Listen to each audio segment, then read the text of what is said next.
Reports from committees. Prime Minister's questions. The member for Shogunas East. Thank you, Madam Speaker. Can the Prime Minister state the recommendations of the Muti investigation into the circumstances surrounding the procurement of the Cabo Star and the Ocean Flower 2, and how this investigation has helped to change the situation?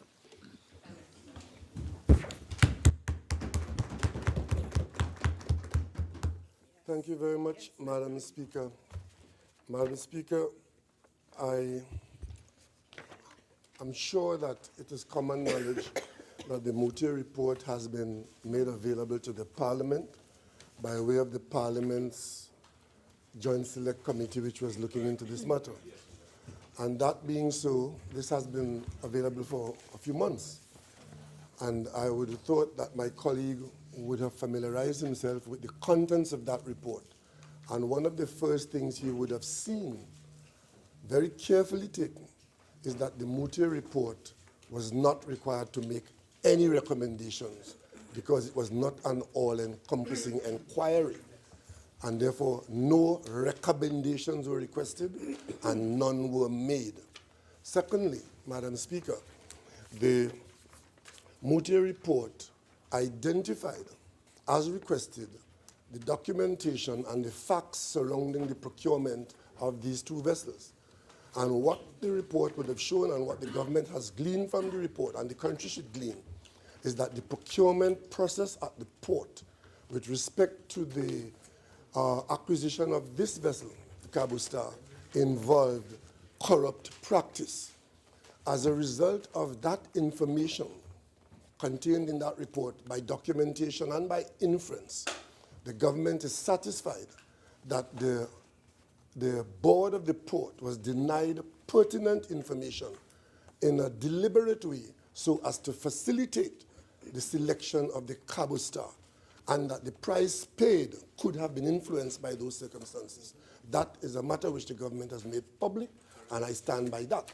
Secondly, Madam Speaker, what it has done to treat with the situation is to allow the cabinet, or even the port authority, if that be the case, to treat in a particular way with any recommendation coming from the company Bridgman by way of its selection of an authority. And that's what is happening at the moment, Madam Speaker. So therefore, we contracted with the Cabo Star, I dare say under duress, but duress meaning that pertinent information was hidden from the port. And the same thing with the Ocean Flower, being the same management, we are advised. Supplemental, member for Shogunas East. Thank you, Madam Speaker. In view of the statement made by the Honourable Prime Minister that there were corrupt practices, is there or are there any contemplated action against those who may have so been found? Madam Speaker, I am not in a position to answer that question definitively, but I tell you, I have seen suspensions and dismissals from the management of the port.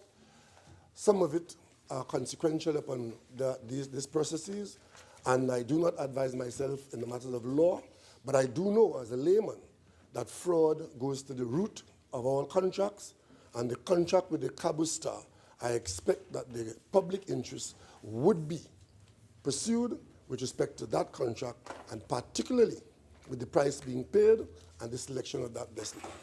Supplemental, member for Caroni East. Based on the report, Honourable Prime Minister, and you indicating that there was no consideration for recommendations, arising out of that, are you as Prime Minister considering any areas for that you will be contemplating other than the issue of the corruption that has been unearthed? Prime Minister. Madam Speaker, I'm not clear on the convoluted question. Could the member clarify, please? Beside the issue of the corruption, is there any other area that you feel as Prime Minister that you need to deal with based on the report? Prime Minister. The report was specific with respect to the procurement, and therefore, since difficulties have been identified, we are focusing on the issue of procurement, particularly since subsequently we've had another failed procurement exercise. And it's against that background that the Cabinet has intervened to ensure that there is a vessel to service Tobago, and that vessel is being sought by a subcommittee of the Cabinet dealing directly with the marketplace. Member for Shogunas East. Thank you, Madam Speaker. Is the question number 2. Is the Prime Minister considering the removal of the present board of the Port Authority of Trinidad and Tobago for dereliction of duty in light of the appointment of a cabinet subcommittee to procure a vessel to service Trinidad and Tobago? Prime Minister. Madam Speaker, with limited information available to my colleague, I assume that that would be a reasonable position, but that is not being considered at this time. And let us understand something, Madam Speaker, and I want to say this. It is very easy, usually, to jump on the backs of people who serve in those positions. But let us all understand that those boards are served by volunteers who come from the public sector and serve the public interest. And in the fullness of time, if there's need for the board to be dismissed for wrongdoing, then I would not hesitate. On the other hand, if the information indicates that there are reasonable considerations of that volunteer service, I will be the first to acknowledge that. Supplemental question, Member for Shogunas East. Thank you. Honourable Prime Minister, will you be able to say that as such, given the circumstances, that your government has lost confidence in the current board of the Port Authority? Madam Speaker, I've said nothing to support that inference, and I do not now say that. Supplemental, Member for Caroni East.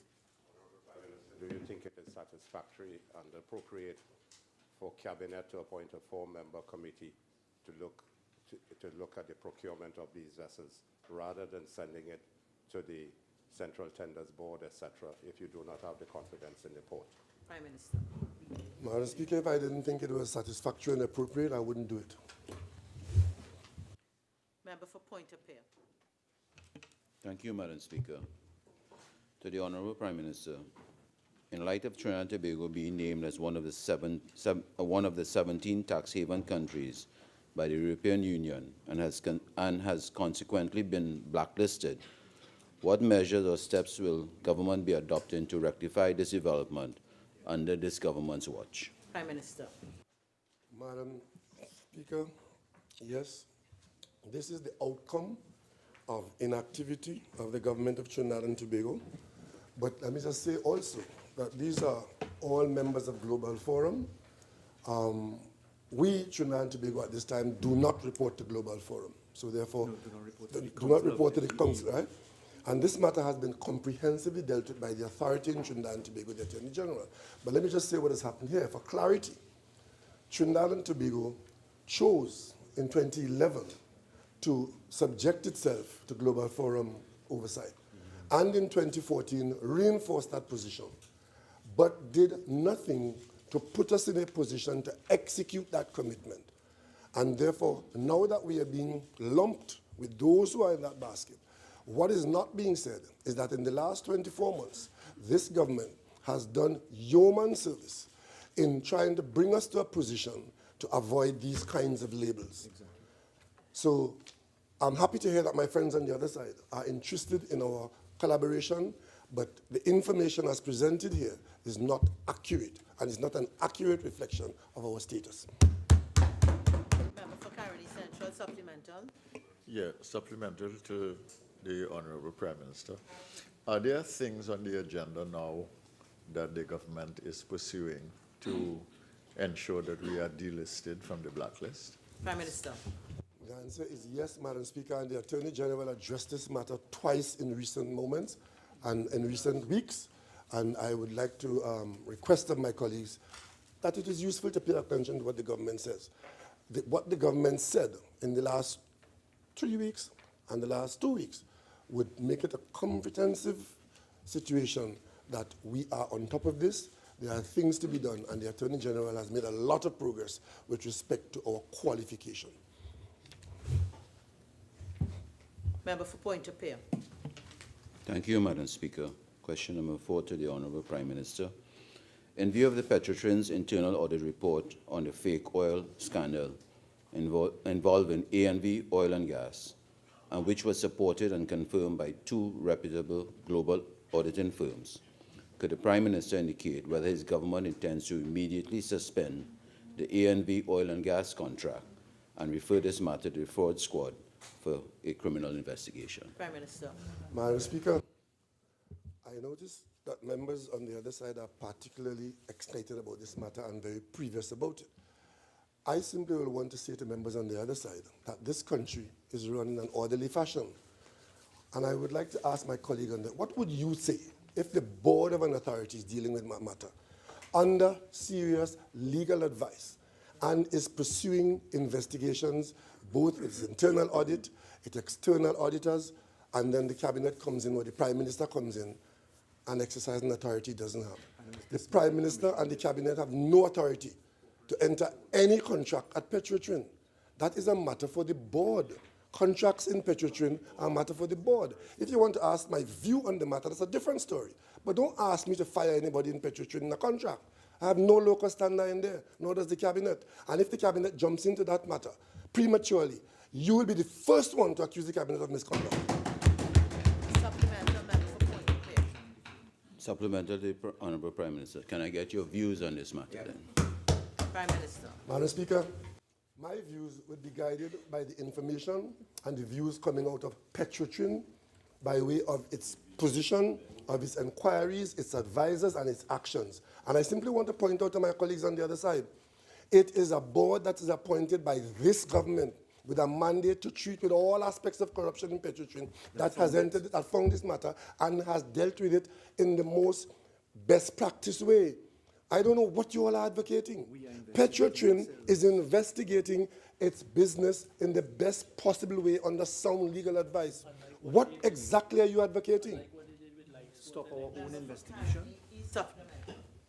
Bearing in mind that the corporation sole, who is the Minister of Finance, the Petrotrin board responsible to him, would you seek to get the minister or the corporation sole working with the Petrotrin board on this matter, bearing in mind he's responsible for it?